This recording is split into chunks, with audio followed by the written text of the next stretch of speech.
जय शिवराय. तुमचं आमचं नातं काय? जय जाऊ जय शिवराय. तुमचं आमचं नातं काय? जय जाऊ जय शिवराय.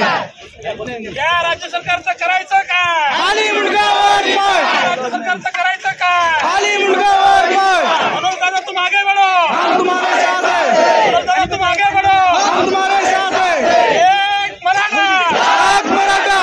एक मराठा. लाख मराठा. एकच वादा. जय. छत्रपती संभाजी महाराज की जय. जय जाऊ जय शिवराय. एक मराठा. लाख मराठा. एक मराठा. लाख मराठा. या सरकारचं करायचं काय? खाली मुंडका वर पाय. एक मराठा.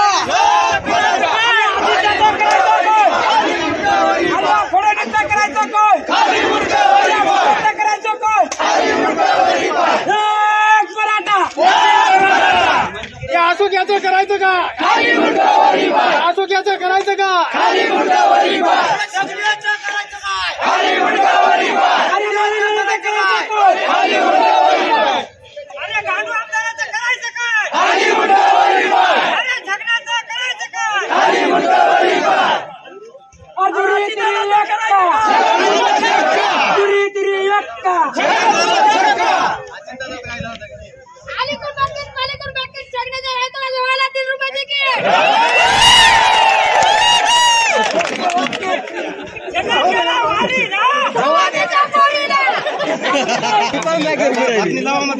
नाही तर करा साधं बातमी लावूच नका.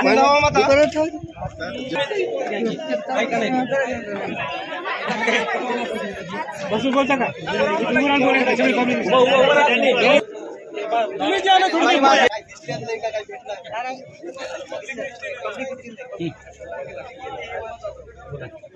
आपण पाहत असाल की मराठा समाजानं अत्यंत शांततेने एवढे मोर्चे काढले, परंतु या राज्य सरकारनं मराठा समाजाला एक दगाफटका करण्याचं काम म्हणजे आपण टीव्हीच्या माध्यमातून पाहिलं असं यांची शपथ घेऊन त्यांनी मराठा या समाजाला आरक्षण देण्याचं असा ठाम निश्चय केला होता.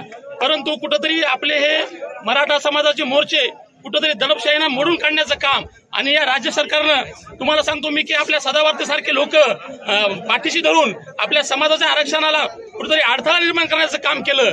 म्हणजे या राज्य सरकारची आपल्याला या ठिकाणी म्हणजे दोन तोंडी अशी भूमिका दिसून आली. आणि याच अनुषंगानं परत एकदा जरांगे पाटलांना 10 तारखेला आपण केलेल्या ज्या मागण्या होत्या त्या मान्य केल्या, परंतु त्यांची अंमलबजावणी केली नाही. आणि परत एकदा 10 तारखेला जरांगे पाटील दादा हे सर्वांच्या सहमतानं 10 तारखेला उपोषणाला बसले. याचं कारण असं होतं कारण आपल्या सगळ्या मागण्या मान्य केल्या परंतु त्या अंमलात आणल्या नाही. आणि त्यासाठी आपल्या सगळ्या मराठ्यांचा राजा पुन्हा एकदा 10 तारखेला आंतरवाली सराटी या ठिकाणी उपोषणाला बसले आहेत. आणि त्यांच्या समर्थनात आज जागोजागी उपोषण आणि चक्काजाम आंदोलन या ठिकाणी करत आहोत. आणि यानंतर जर राज्य सरकारनं ह्या गोष्टी आमच्या मान्य नाही केल्या तर सर्व मराठा समाज सगळी गोष्ट रात्रंदिवस या रस्त्यावर उभं टाकून सगळा महाराष्ट्र बंद पडण्याशिवाय राहणार नाही या ठिकाणी मी सांगतो.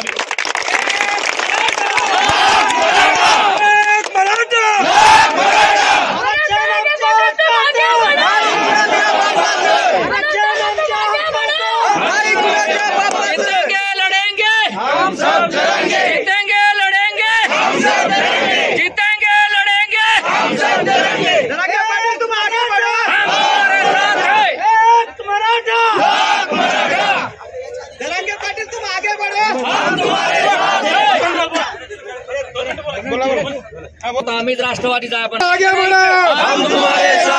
तुमचं आमचं नातं काय? आरक्षण आमच्या हक्काचं. आमची सरकारला एवढीच कळकळीची विनंती आहे की आता सरकारनं आमचा अंत बघू नये आणि आम्ही आता रात्रंदिवस रस्त्याच्या वरून खाली उतरणारे नाहीत. आमच्या महिला सुद्धा संध्याकाळी मुक्कामाला इथं रस्त्यावरच येणारे आहेत. आणि सरकारनं आता काही जरी केलं आणि काही जरी हे केलं आमच्यावर गोळ्या जरी घातल्या तरी आम्ही मागे हटणारे नाहीत. करोडो संख्येच्या सगळे बैलगाड्या आमचे ढोरं वासरं इथं सगळे रोडावर आणून बांधणार आहेत. दूध सुद्धा आम्ही इथं रोडावरच काढणार आहेत. पाऊस कोण भाजीपाला खातंय कोण काय करतंय, कोण काय गोष्टी आणतंय, कोणाला दूध भेटतंय, हे आम्ही आता या 2 दिवसामध्ये बघणारच आहोत. आणि ही आमची सगळी तयारी आहे आणि सगळं आम्ही अन्न पाणी पीठ हे सगळं आम्ही रस्त्यावर आणून ठेवलंय. आणि आमचे स्टँड सुद्धा इथे रस्त्यावर या हायवे रोडवर येणारे आहेत. याची सरकारनं दक्षता घ्यावी, नाही तर आमचा अंत बघू नये. एक मराठा, तुमचं आमचं नातं काय, तू आमदाराचं करायचं काय, करायचं काय, राजू नवघऱ्याचं करायचं काय, मराठा आमदाराचं करायचं काय, मराठा मंत्र्याचं करायचं काय. आणि उद्यापासून आमच्या डायरेक्ट आमदाराच्या घराला घेराव राहील. आजी असो, माजी असो, नगरसेवक असतील, कोणी असतील, डायरेक्ट त्याच्या घरावर आमच्या महिलांचा मोर्चा निघाल आणि त्याला घराच्या बाहेर गेल्या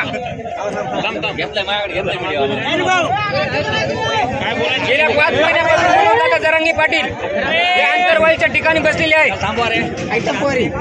सरकारनं मराठ्याशी गद्दारी केली. हे रातोरात पक्ष फोडून रातोरात 70,000, 50,000, 60,000 कोटीचा घोटाळा रातोरात गायब करून याचं सरकार बनवायलेत, काही करायलेत. मग मराठ्याला काय यायचं, काय टेसायला का काय यायचं, रुतायला मराठ्याचं यायला.